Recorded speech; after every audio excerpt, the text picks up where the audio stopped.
यहाँ कबीर कहते हैं 5 चीजें जिसके घर में होती हैं उसके घर में शांति, सुख और लक्ष्मी का निवास होता है। नंबर 1, आपातजय। जिसके घर में किसी के पास में अभिमान नहीं है, मैं का स्थान नहीं है, सभी सरल हैं, सभी विनम्र हैं, ऐसा जो घर है वहां पर शांति का निवास होता है। सोने की लंका में रावण को शांति क्यों नहीं मिली, मंदोदरी को भी शांति क्यों नहीं मिली? क्योंकि रावण के पास में मैं था, अहंकार था, अभिमान था, इसलिए शांति वहां नहीं मिली। राम भगवान को वनवास में भी शांति क्यों मिली? क्योंकि उनके पास वनवास में महल तो नहीं था, लेकिन मैं भी नहीं था, अहंकार भी नहीं था, इसलिए भगवान को जंगल में भी मंगल है और रावण को महल में भी शांति नहीं मिली है। इसलिए अपने अहंग भाव को निकाल देना।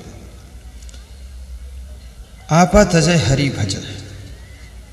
सर्विस करो, राजनीति करो, लेकिन भजन सत्संग से जुड़े रहो, हरि का भजन करो। हरि का भजन क्या है? एक महिला से किसी ने पूछा तुम भजन करती? उसने कहा हाँ। तो भजन में क्या करती हो? तो उसने कहा सवेरे सोकर उठती हूँ, स्नान करती हूँ और 2 अगरबत्ती मंदिर में जला देती हूँ, बस भजन हो गया, हाथ जोड़ देती हूँ। दूसरी महिला से पूछा गया तू भजन करती है? उसने कहा मैं भी करती हूँ। क्या करती हो? तो उसने कहा अपनी फुलवारी से एक फूल तोड़कर भगवान के मंदिर में रख देती हूँ, हाथ जोड़ देती हूँ, बस भजन हो गया, 24 घंटे की फुर्सत हो गई। तीसरी महिला से पूछा गया तुम भजन करती हो? उसने कहा मैं भी करती हूँ। तो क्या करती हो तुम भजन में? तो उसने कहा कि मैं भगवान के मंदिर के सामने बैठकर 1 मिनट हाथ जोड़ करके नमस्कार कर लेती हूँ, बस भजन हो गया। चौथी महिला से पूछा गया तू भजन क्या करती है? तो उसने कहा मैं भजन यूँ करती हूँ, भगवान के मंदिर के सामने बैठ करके 5 चौपाई रामायण की पढ़ती हूँ और नमस्कार कर लेती हूँ, बस भजन हो गया। 5वीं महिला ने कहा मैं तो ध्यान कर लेती हूँ, भगवान के मंदिर में बैठकर भजन हो गया। 6ठी महिला बोली जब समय मिलता है तो भगवान के मंदिर में बैठ जाती हूँ, अन्यथा सबसे पहले मैं समय पर अपने घर में झाड़ू लगाकर सफाई करती हूँ और प्रवचन की कैसेट बजा देती हूँ, सुनती रहती हूँ और समय पर नाश्ता बनाकर अपने बूढ़े सास ससुर को जिनकी नज़र कम है उनको खिलाती हूँ। उसके बाद पति को नाश्ता देती हूँ, तब तक बच्चे उठ जाते उनको स्नान करके तैयार करके नाश्ता देती हूँ और मेरे द्वार पर कोई अतिथि आ जाता है हंस हंस कर उसका सम्मान करती हूँ और कोई संत आ जाता है तो उसको भी एक पूड़ी खिला देती हूँ बना करके। और शाम को फुर्सत मिलती है तब मैं बैठ करके मंदिर में थोड़ा ध्यान कर लेती हूँ। मेरा असली भजन तो सेवा है, माँ बाप की सेवा, सास ससुर की सेवा, पति की सेवा, बच्चों की सेवा, अतिथि मेहमान की सेवा, संत की सेवा, गौ माता की सेवा। सेवा ही मेरा भजन है, वास्तव में भजन तो सेवा ही होता है। आपातजय हरि भजय, नख सिख तजय विकार।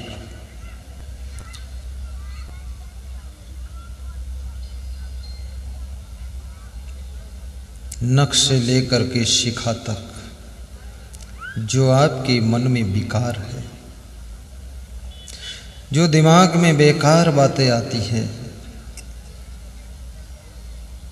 कबीर कहते हैं उनको त्याग करने से घर में शांति का जन्म होता है।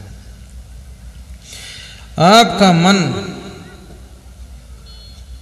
ऐसा जंक्शन है जहां पर तरह तरह की बातों की भीड़ मची रहती है और मन की आदत है पॉजिटिव बातों को ये भूल जाता है और नेगेटिव बातों को संभाल कर याद रखता है। तुम्हारे लिए किसी ने कुछ अच्छा किया है उसको तुम भूल जाओगे, लेकिन किसी ने बुरा किया है ये मन उसको संभाल कर रखता है और कभी भूलता नहीं।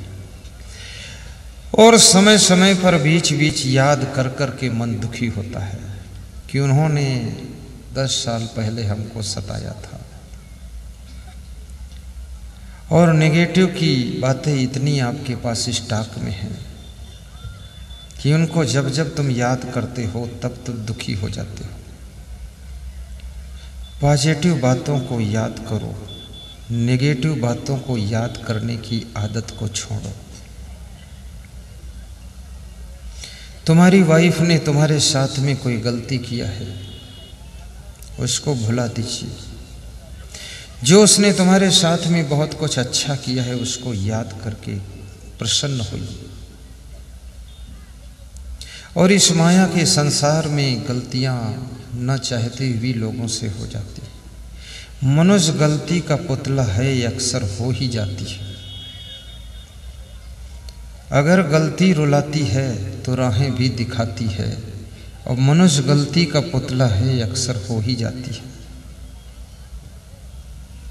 दूसरे की गलतियों को क्षमा भी करना। सासू बहू दोनों किचन में काम कर रही थी, गुजरात की घटना है। कांच का प्याला जोर से हाथ से छूटा, फर्श पर गिरा, फूट गया। आवाज फूटने की आई। ड्राइंग रूम में बैठे पिता पुत्र अखबार पढ़ रहे थे, तो पिता ने अखबार पढ़ना छोड़ दिया और अपने बेटे से कहा कि अंदर जाकर देखो कौन बर्तन फोड़ा है। बेटे ने कुछ नहीं बोला, अखबार पढ़ता रहा। बोले मैं कहता हूँ तो सुनता नहीं है, अंदर जाकर देखो किसने बर्तन फोड़ा है। तो बेटे ने पिता की ओर मुंह करके देखा, कहा पिताजी अंदर वाले अंदर का जाने, बाहर वाले बाहर, शांत रहे, बस इतने बहुत है। तो बाप ने कहा अंदर वाले बर्तन फोड़ेंगे तो खरीदना तो बाहर वालों को ही पड़ेगा, तो जा देख किसने फोड़ा है। उसने कहा पिताजी इतना उलझन में पड़ोगे तो शांति कैसे मिलेगी।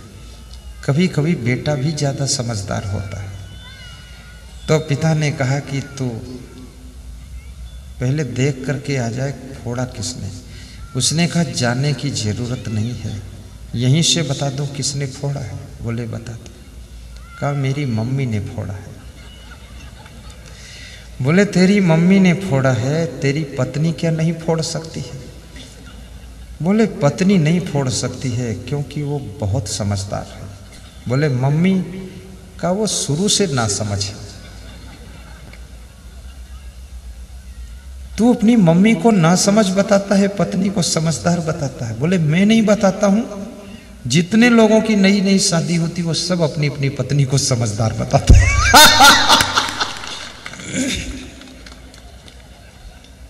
बोले फिर 2-4 बच्चे होने के बाद सब लोग कहते मेरी पत्नी ना समझ।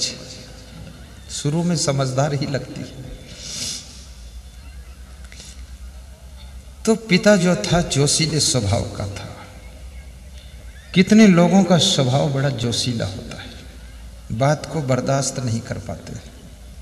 जोश में उठा और कहा मैं देखता हूं किसने फोड़ा है। अंदर गया, आंगन में खड़ा होकर के चिल्लाया कि कांच का बर्तन किसके हाथ से टूटा है, कौन फोड़ा, कौन गिराया।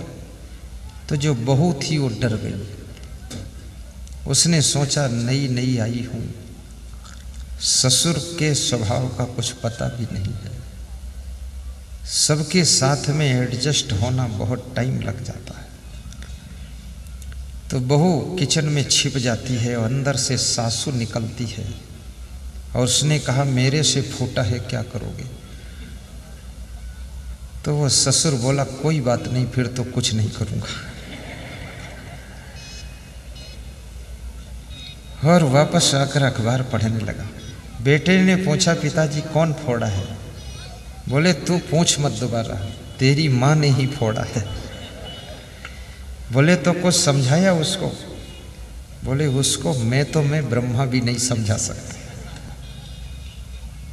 तेरी माँ मैं समझाऊंगा उसको। तो बेटे ने कहा पिताजी मैंने यही बता दिया था कि मम्मी से फूटा है, तुम वहां फालतू गए मेहनत करके। तो बाप ने पूछा कि बेटे तुझे कैसे पता चला कि तेरी माँ से फूटा है। तो बेटे ने कहा मुझे ऐसे पता चला कि बर्तन फूटने की आवाज़ के पीछे कोई आवाज़ नहीं हुई, तो मैं समझ गया मेरी माँ से फूटा है। अगर मेरी वाइफ से फूटता तो बर्तन फूटने की आवाज़ के पीछे मेरी माँ की आवाज़ जरूर आती चिल्लाने की, तो इससे मैं समझ गया था।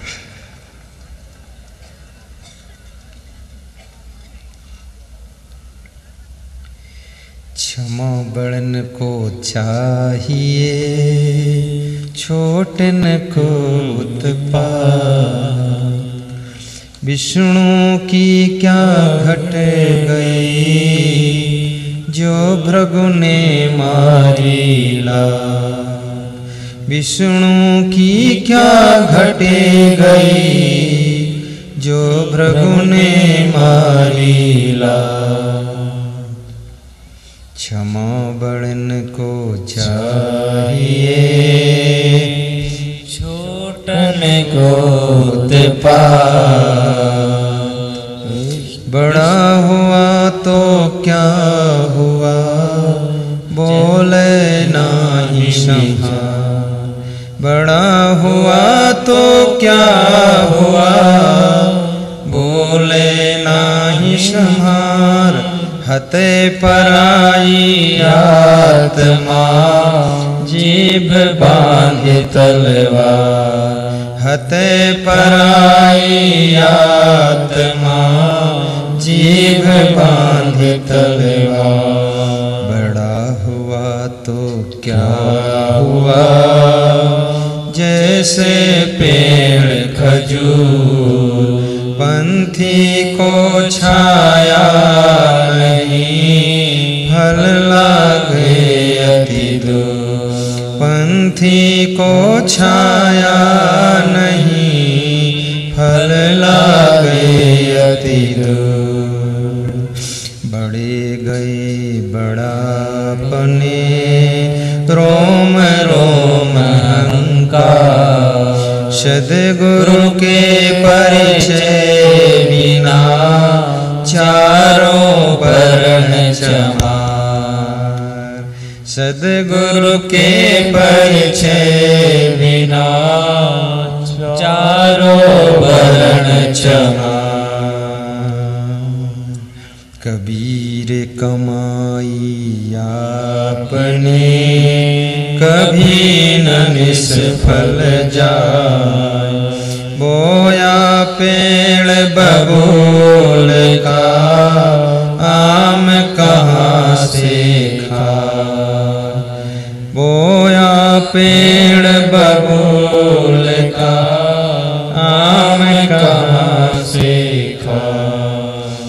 कबीरा कबीरा क्या करो, कबीरा कबीरा क्या करो। सुन लीजिए सत्संग, कृपा करेंगे कबीर भी, छोड़ो ये बतसंग। संत मिलन को जाइए, तजी माया अभिमान। ज्यों ज्यों पग आगे धरे, कोटिन यज्ञ समान। ज्यों ज्यों पग आगे धरे, कोटिन यज्ञ समान। गुरु वैद्य ज्योतषी, देव मित्र बड़रा। इन्हें भेंट बिन जो मिले, होय न पूरन का। इन्हें भेंट बिन जो मिले, होय न पूरन का। सुत दारा और लक्ष्मी, पापियों के घर होय। संत समागम हरि कथा, तुलसी दुर्लभ दो। संत समागम हरि कथा, तुलसी दुर्लभ दो। आपा तजय हरि भजे, नख सिख तजय विकार। सब जीवन से निर्भय रहे, साधु मता है सार। और सबसे जो प्रेम करता है, उसको शांति मिलती है। और संतों का जो सत्संग सुनता है, उसको शांति मिलती है। अतः आप सदैव सत्संग सुनना। आपका जीवन सबसे सुंदर जीवन है। क्यों? क्योंकि तुम सत्संग से जुड़े हो, इसलिए। रावण के पास में शिव जी का जाप तो करता था, पर सत्संग से नहीं जुड़ा था, इसलिए रावण राक्षस बन गया। राम भगवान भी शिव का जाप करते थे, लेकिन सत्संग और संतों से जुड़े थे, इसलिए वे भगवान बन गए। जो सत्संग से जुड़ जाता वो महान बन जाता है, जो सत्संग से नहीं जुड़ता वो राक्षस भी हो जाता है। इसलिए आप सौभाग्यशाली हो। जिस समय तारा का पति बाली भगवान श्री राम के हाथों से मर गया, याद रखना तुम किसके हाथों से मरोगे? तुम किसी के हाथों से नहीं मरोगे, तुम खुद के हाथों से मरोगे।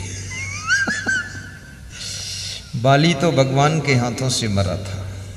भगवान के हाथों से मरने के लिए बहुत पाप करना पड़ता है। भगवान बचाए कि भगवान के हाथ से मरो मत, क्योंकि इतना पाप करो मत। भगवान को मेहनत कराओ मत, खुद के हाथ से मर जाओ, लेकिन फिर भी जहर खाओ मत। चलते चलते चलते चलते जिंदगी समाप्त हो जाए। लेकिन मरने से पहले जिस काम को करने के लिए तुम आए हो, नंबर 1 भक्ति, नंबर 2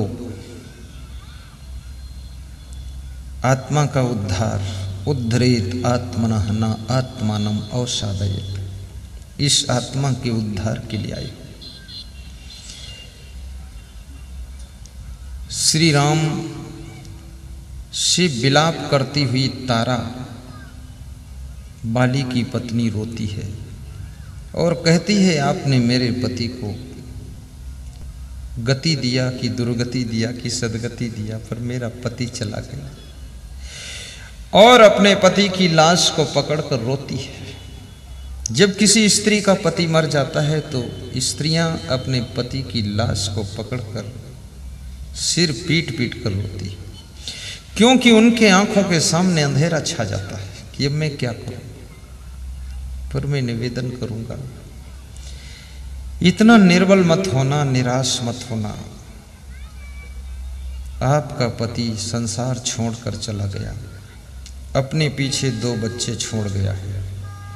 उन बच्चों का पालन पोषण कीजिए, उनका सहारा पकड़िए। हर नारी का पति संसार छोड़कर जाता है, हर पुरुष की पत्नी संसार छोड़कर जाती है, हर बेटे का बाप दुनिया छोड़कर जाता है, हर बाप का बेटा कभी कभी पहले चला जाता है। याद रखना, इस दुनिया में कोई सीरियल नहीं है, यहाँ बिना लिस्ट के ही काम होता है। जो सेट हो गया वही आगे चल देता है।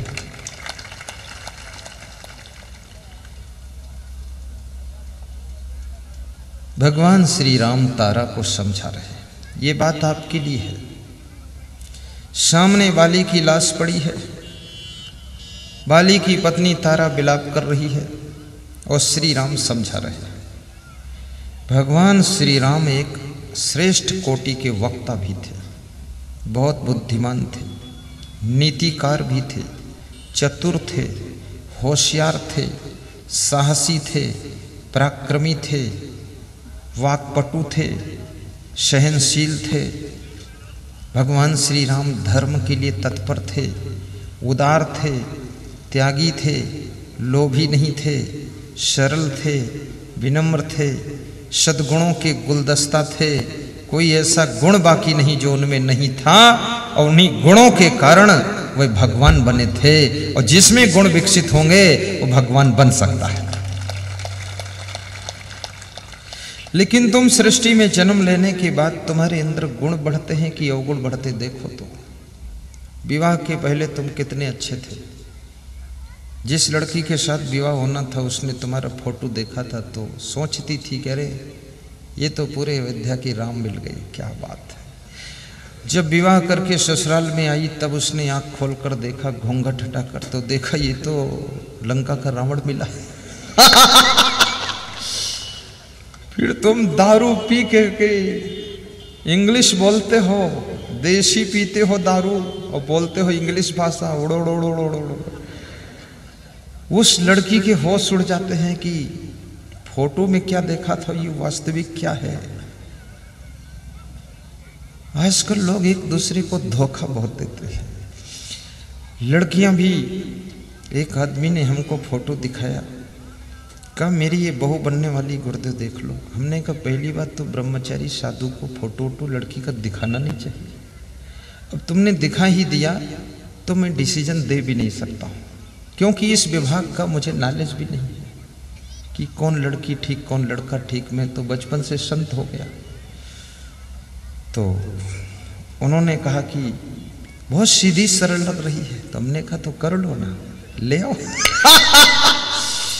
और शादी कर लिया और ले आए। और 6 महीने बाद मुझको मिलने आए, बोले पूरा घर तबाह हो गया है। तो हमने कहा हुआ क्या?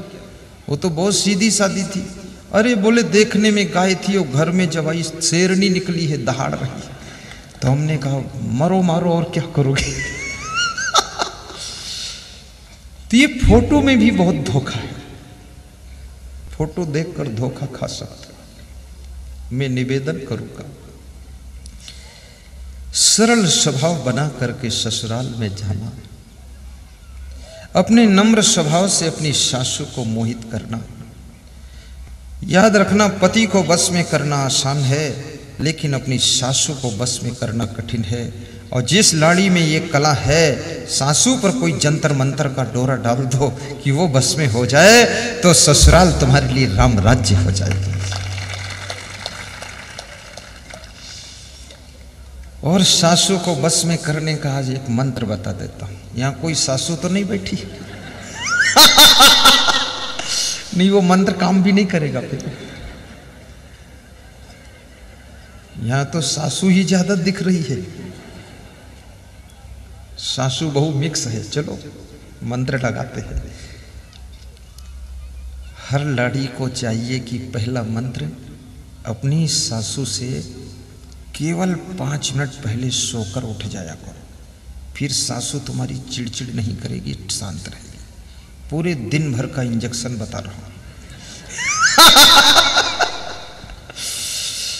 और दूसरा, सासू उठे उससे पहले किचन साफ कर लो, झाड़ू बुहारू ठीक कर लो, और चाय खौलाते हुए कुछ उसमें खुशबूदार चीज चाय में डाल दो। सासू जब जागे तो उसकी नाक में खुशबू चाय की घुसे, बस खुश हो जाएगी कि बहू ने चाय रेडी कर दिया। और सासू कुल्ला न कर पाए उसके पहले चाय पहुंचा दो कि चाय से ही कुल्ला कर लो सासू। बस तुम्हारी ये कितने लोग बेड टी पीते ना, बेड टी यानी सोकर जागते तुरंत चाय पी लेते। बीमारियां क्यों फैल रही अधिक आपको मालूम है? ये बेड टी बहुत बीमारी का घर है। बेड टी, और रात भर में जो मुंह में मैल इकट्ठा हुआ है उस मैल को पी, और बेड टी ठीक से कुल्ला करो, दातून करो, मंजन करो, मुंह धो, 2 गिलास पानी पियो, फिर फ्रेश हो। उसके बाद पैदल चलो 5 किलोमीटर, कभी बुखार नहीं आएगा आपको अगर पैदल चलोगे 5 किलोमीटर। ये चुपके से आपको बता रहा हूँ, कोई डॉक्टर बैठा हो तो सुनना मत, डॉक्टर का नुकसान है इसमें। यदि सवेरे तुम 2 गिलास पानी पीते हो और मंजन ब्रश करते हो और उसके बाद में 5 किलोमीटर तेज चाल में पैदल चलते हो, तुमको बुखार 80 साल की उम्र तक आएगा ही नहीं, आएगा ही नहीं। डॉक्टर को बुखार आ सकता, तुमको नहीं आ सकता। बहुत सहज इलाज, पैदल बस, मोटरसाइकिल से नहीं, कार से नहीं। कार तो बेकार, कार में स्वास्थ्य खराब होता है। हवाई जहाज में बहुत स्वास्थ्य खराब होता है। हवाई जहाज में अधिक यात्रा करने से हार्ट कमजोर हो जाता है, और कार में बहुत यात्रा करने से ये घुटने कमजोर हो जाते हैं, और साइकिल से यात्रा करने से घुटने मजबूत हो जाते हैं, और मोटरसाइकिल से यात्रा करने से, ज़्यादा यात्रा करने से रीढ़ कमज़ोर हो जाती है, और अधिक बैठने से पूरी बॉडी का स्ट्रक्चर कमज़ोर हो जाता है, और पैदल चलने से पूरी बॉडी का फाउंडेशन मजबूत हार्ड हो जाता है, इतना फिट कि कोई डिस्टर्ब होता ही नहीं। इसलिए पैदल चलना चाहिए। मैं रोज़ सवेरे छत पर 3, 4, 5 किलोमीटर चलता हूँ, 40 मिनट। मुझे मिलने बहुत लोग आते, मैं छत से हाथ जोड़ देता हूँ, मुस्कुरा देता हूँ, मिलता नहीं, चलते रहो, क्योंकि हर समय मिलूंगा तो पता चले अस्पताल चला जाऊंगा। पैदल चलो। फिर खुश भी रहना चाहिए। तो सवेरे सवेरे 9-10 बजे तक कुछ खाओ मत, आदत मत बिगाड़ो, सुबह खाने पर मत टूटो। 10 बजे के बाद भोजन के पहले आपको निवेदन करूंगा, भोजन के पहले सलाद खाइए। खीरा थोड़ा, ककड़ी थोड़ी, मूली थोड़ी, थोड़ा सा गाजर चबा चबा कर, थोड़ा सा टमाटर पहले खा लीजिए, उसके बाद भोजन कीजिए। उसके बाद भोजन के साथ सलाद नहीं खाना चाहिए, भोजन के बाद भी नहीं खाना चाहिए। भोजन के पहले सलाद खा लीजिए, उसके बाद भोजन खा लीजिए। तो पेट के अंदर क्या होगा? हाजमा होगा सुंदर, दमादम मस्त कलंदर, और तुम्हारा पहला नंबर बहुत अच्छा होगा। ये जो मैं करता हूँ वही बताता हूँ आपको। और फिर आपकी शक्ल चमकती रहेगी, बहुत सुंदर, आंखें भी सुंदर, मुस्कान सुंदर, हर समय हंसी खुशी प्रसन्नता बनी रहेगी। ऐसा मेरा निवेदन है आपसे। करो ना करो तुम जानो। कितने लोग तो सवेरे उठते ही खाना शुरू करते हैं, जरूरत नहीं है। आपकी बॉडी के अंदर एडिशनल एनर्जी भरी हुई है, बहुत ऊर्जा है। कम खाओगे हमेशा चेहरा खुश रहेगा, अधिक खाओगे हमेशा चेहरा उदास रहेगा, ऐसा रहेगा कि बहुत भारी कुछ और लोड है। और बिल्कुल नहीं खाओगे तो जिंदा भी नहीं रहोगे, और ठोंस ठोंस कर खाओगे तो हमेशा बीमार रहोगे, हॉस्पिटल में रहोगे। और भूख से आधा कम खाओगे, कभी बीमार भी नहीं होगे। और खाने के बाद पानी नहीं पियोगे, कैंसर नहीं होगा। खाने के बाद लघु शंका जाओगे, गैस की बीमारी कभी नहीं होगी। खाने के बाद हाथ मुंह ठीक से धो लोगे और 10 मिनट लेट जाओ बिस्तर में। कैसे लेटना है? पैर समेट लेना है, ऐसे मोड़ो। मैं कैसे बताऊं, पैर तो अंदर हमारा है पर तुम समझ लेना, ऐसे समेटो, घुटना उठे रहे। और ठंडी लग रही तो ओढ़ लो, गर्मी लग रही पंखा चला लो और लेटे रहो। आंखें मूंद लो, नींद नहीं आ रही मूंदो तो भी जबरदस्ती आंखें मूंदो। बच्चे को नींद नहीं आती है तो माँ उसकी जबरदस्ती आंखें मूंद देती है और फिर मस्तक पर थपाक लगा देती है। तो बच्चा है, वो मूंदने में उसको सुख लगता तो मूंदे रहता है, और मूंदे रहता तो सो जाता है। तुम भी आंखें मूंद कर देखो, सो जाओगे। 10 मिनट सो लो और फिर उठो, मुंह धो, पानी पियो, उसके बाद अपना काम शुरू कर दो। इस तरह से स्वास्थ्य लाभ कीजिए। और स्वास्थ्य में कोई गड़बड़ी लगे तो सबसे पहले आयुर्वेदिक दवाई लीजिए। फर्स्ट नंबर, हमारे देश की आदि विद्या आयुर्वेदिक है। दूसरा नंबर फिर होम्योपैथिक लीजिए, उसके बाद एलोपैथिक लीजिए। आज मेरे से एक बूढ़ा आदमी आया, बता रहा था मेरे घुटना में दर्द बहुत था, आपके यहाँ से मैं एनार्ट पाउडर महादर्दनाशक तेल ले गया था, ठीक हो गया हूँ, तो क्या और दे दोगे? मैंने कहा मैं नहीं बेचता हूँ, वो गुजरात वाले लोग हैं, उनकी कंपनी वो बेचते हैं, वहाँ देख लो। बोले मिल जाएगा। मैंने कहा ये भी पता नहीं, क्योंकि मेरे को घुटना दर्द हुआ नहीं तो पता नहीं। और जिनको घुटना दर्द होता हो तो फ्री का इलाज बता देता हूँ। बता दूँ? अभी बताऊँ कि कल बताऊँ? अरे अगले साल बताऊँ? अभी बता दूँ? तो जिनके दर्द नहीं तो दर्द कल से शुरू भी हो जाएगा, इसलिए मत सुनो, दर्द होगा ही नहीं, मैं बता देता हूँ। आप दोनों पैर फैला लीजिए ऐसे और बैठे रहिए, और इसे मुक्का बना लीजिए, और दोनों घुटनों के ऊपर 100 मुक्का इधर 100 इधर मार दीजिए। धीरे धीरे, जोर से मत मारना, टूट जाएगा। डेली इसको करिए सुबह सुबह। और खड़े होकर के दोनों घुटना पकड़ के झुक करके ऐसे घुमाइए, 11 बार इधर, 11 बार इधर, 11 बार आगे पीछे। आपको घुटना दर्द होगा नहीं। ये घुटनों का व्यायाम होना बहुत जरूरी है। और 40 साल की उम्र के बाद घी, चिकना तेल, मिर्च मसाला खाना कम कर दीजिए। ये बिल्कुल कम कीजिए। कचौड़ी, समोसा, ये गजबजहा सब बंद करो। बिल्कुल सिंपल भोजन लीजिए, देखिए आनंद। मेरी उम्र कितनी है? मेरी उम्र कितनी है? जितनी तुम बताओ उतनी है। मेरी उम्र 20 अक्टूबर 1966 डेट ऑफ बर्थ है। अब जोड़ लेना आप, 20 अक्टूबर 1966, इतनी उम्र है। और मैं अपने को खुद एहसास करता हूँ 35 साल से मैं ऐसा ही हूँ। दौड़ता हूँ, कूद के गाड़ी में बैठ लेता हूँ, फट से चल देता हूँ, कोई फर्क नहीं। लेकिन रोज उतना ही खाता हूँ जितना खाता हूँ, बढ़ाता नहीं हूँ। ये नहीं कि अच्छा मिल गया तो आज दमादम मस्त कलंदर कर दो, नहीं। खाना उतने है जितना रोज नियम। बुद्धिमान बनोगे इससे।